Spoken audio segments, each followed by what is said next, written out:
Deserve talaga ni Nicaragua Shanice Palacios as the new winner of Miss Universe 2023. And bilang isang pageant fan from the Philippines, I would like to congratulate Nicaragua for a job well done.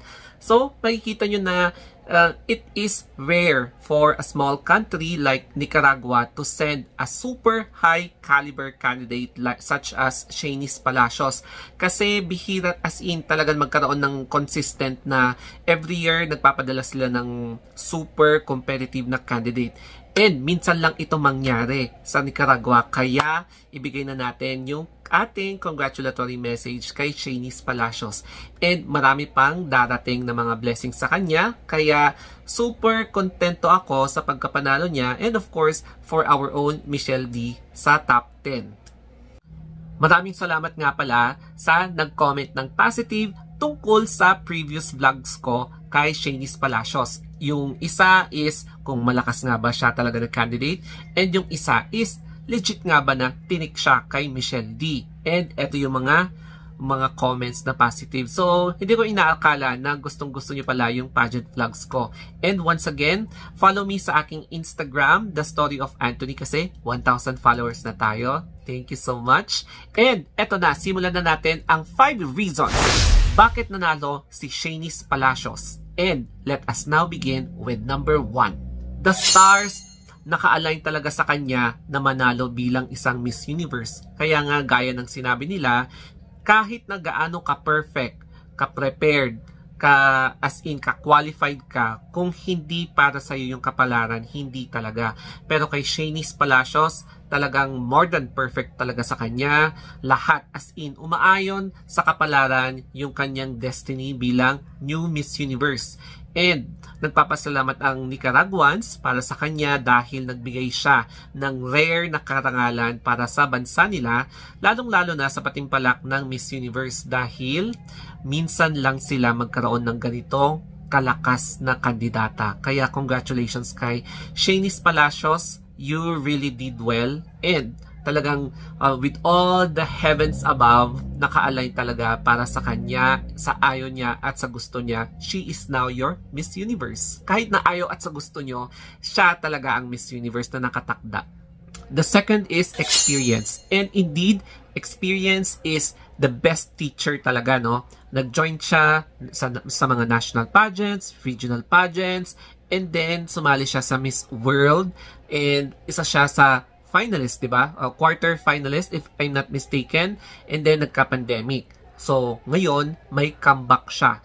And these experiences she had, talagang naghulma sa kanya, yung mga proper walk, yung communication skills, yung dapat talaga na strategic campaign para makuha niya yung loob ng mga staff, mga pageant fans, and of course, yung kanyang convincing power to become the next queen. And kapag meron ka talagang experience, it will strengthen your ability para ma-achieve mo yung success mo. Mas mataas yung success rate mo as compared sa mga contestants with lesser experience. And proven na yan sa mga candidates na sumali na ng ibang mga pageants.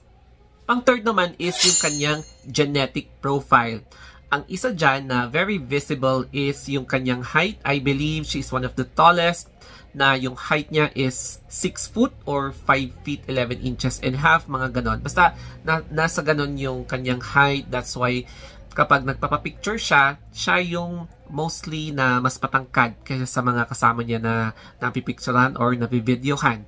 And secondly, yung posture, yung kanyang hubog ng katawan, yung status quo niyang figure, makikita mo talaga na she should be thankful sa kanyang mother and father dahil binigyan siya ng biyaya sa kanyang genetics in which it really honed her para mas maganda yung kanyang pag-prepare sa pageant, especially sa pasarela, sa pagmamodel, as a personality in her country and in Central America. Kaya we should be thankful kung ano yung blessings na naibigay din sa atin, di ba?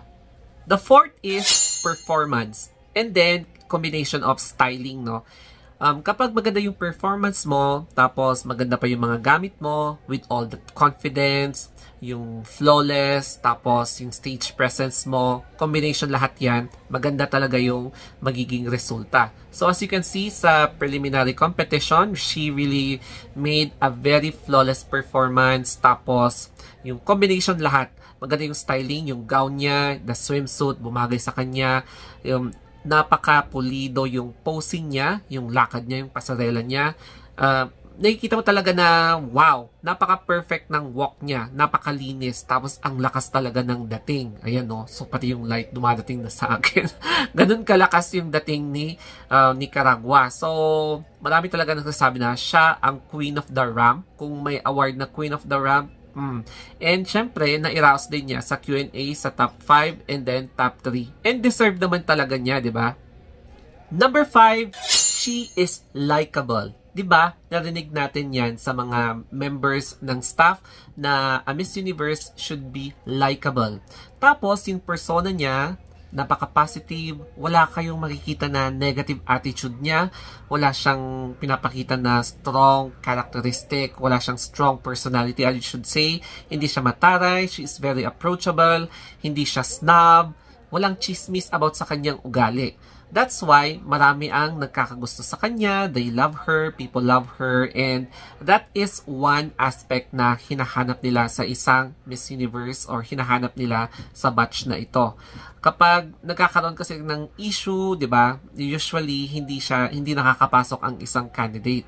Just like mga previous candidates before na nai-issue because of their attitude, 'di ba? Pwede talaga na makaapekto ito sa kanilang chance para makapasok sa semifinals. That's why kay Shanice, alam mo talaga na mabait siya. No wonder kung mapapansin nyo, right after na nanalo si Nicaragua, Shanice Palacios, wala kayong napansin na negative reaction. Wala kayong napansin na nagre-reklamo, why this person won, she doesn't deserve, diba? Wala. Nada. Nothing. Wala kayong nakita na nagreklamo talaga. Kaya, ibig sabihin, people like her. People love her and kontento sila na nanalo ang Nicaragua sa Miss Universe 2023. Siguro baka meron pero hindi talaga natin mapigilan na we cannot really please everybody. At meron pa tayong special bonus, yung winning answer ni Shanice Palacios. So, ang question sa kanya is that if you could live 1 year in another woman's shoes, who would you choose and why? And eto naman yung kanyang sagot. I would choose Mary Wollstonecraft because she opened the gap and gave an opportunity for many women. And what would I do? I would want that income gap to open up so that women could work in an area that they chose to work because there are no limitations for women. That was in 1750. Now, in 2023, we are making history. O, di ba? So, parang napakasimple yung sagot niya but malalim talaga ang meaning ng sagot niya. So, I think she has that complete na content, yung context, tsaka lively yung message niya na naaayon talaga for today's society. Kaya nanalo siya as Miss Universe 2023. Pero, balikan natin yung issue tungkol sa hindi pagpasok ni Michelle D sa top 5. Marami talaga ang nagtatanong sa akin kung bakit, ano yung totoong nangyari. Kasi pwede nating sabihin na nasa staff yan, kung ano man yung totoo. Ayoko naman pangunahan sila. It's because hindi natin talaga alam, no? Pero ang masasabi ko lang dito is I am so happy na worth it ang pagbablog ko sa Miss Universe this season. Kasi nga, di ba, naibalik na naman ang Pilipinas sa mapa ng semifinalist or finalist sa top 10 ng Miss Universe. Kasi, alam mo yun, ang hirap-hirap pakapasok sa top 20. Lalong-lalo na sa top 10. Sobrang hirap. Kasi, ang dami talagang requirements, tumaas na yung kalidad ng paghahanap kung sino yung deserving na manalo sa Miss Universe. So, that should be happy for Michelle D. And indeed, ramdam ko kayo na marami ang medyo sad na hindi nakapasok si Michelle D sa top 5. Lalong-lalo na nung nakita nyo yung naipakita na card, no? na biglang ibang country ang naipalit sa position ng face ni Michelle.